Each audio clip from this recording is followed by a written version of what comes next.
আমাদের অনেক স্টুডেন্ট এখনো কনফিউজ যে কোনটাতে আমি অ্যাপ্লাই করব, কোনটাতে অ্যাপ্লাই করলে আমার চাকরি একদম শিওর। আমি 9-10টাকে আমি বেছে নেব না 11-12টাকে? এমনিতে আপনি দুটোতেই অ্যাপ্লাই করতে পারবেন, কিন্তু দু নৌকায় পা দিয়ে কিন্তু যাওয়া যায় না। আপনার কিন্তু একটা বেছে নিতে হবে।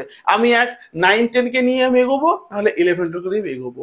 পার্থক্যটা কোথায়, লাভ কি ক্ষতি কি, সেই নিয়ে আজকের ভিডিও। যেখানে ভয় সেখানে জয়। আর যদি ভয় করছে তাহলে বিএস একাডেমি আপনার সঙ্গে সর্বদা আছে। যারা বাংলা স্টুডেন্ট, ইংলিশ স্টুডেন্ট, এই আমাদের নোটস নিলে আমি আপনাকে অ্যাসিওর করছি এই বছর কিন্তু বহুজন এখান থেকে জব পাবে। এখন ওই যুগ নেই যে আমি অফলাইনে গিয়ে 3-4 ঘন্টা পড়লাম, এখন অনলাইনের যুগ, এখন নোটসের যুগ। তাই ইংলিশ স্যার নোটস দিচ্ছেন 9 to 12 এর 7001399788। স্যারকে আপনি কল করতে পারেন হোয়াটসঅ্যাপ, স্যার আপনাকে ডেমো দেবে, নোটস দেখিয়ে দেবে, নোটস কিনে নিন স্যারের কাছ থেকে। আর আমি বাংলা স্যার, আমি এসএলএসটি 9-10 নোটস দিচ্ছি।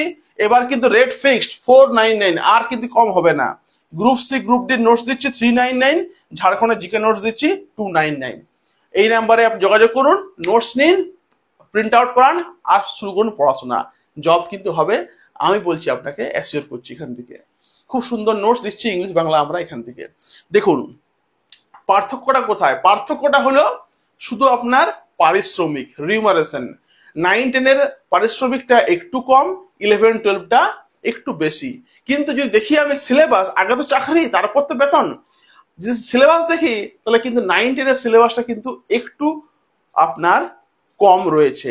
সেদিক থেকে 11-12 সিলেবাসটা একটু আর কি বেশি রয়েছে। তার বলে কি 11-12 আমরা অ্যাপ্লাই করবো না? অ্যাপ্লাই করব, কিন্তু আপনাকে একটা দিক ধরে আপনাকে এগোতে আর কি হবে।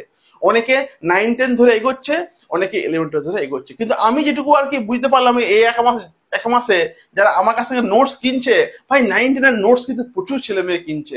মানে আমি যে বুঝতে পারছি বাংলাতে কিন্তু 9-10 এগিয়ে আছে সেদিকে 11-12-এর তুলনায়। আর 11-12-এর সিলেবাসটা না অনেক বড় হয়ে যায়, আর 3 মাসের মধ্যে না এসএসসি সিলেবাস শেষ করা খুব মুশকিল। কিন্তু চেষ্টা তো আপনার করতেই হবে, সেই চেষ্টা আপনি করুন, এগিয়ে যান।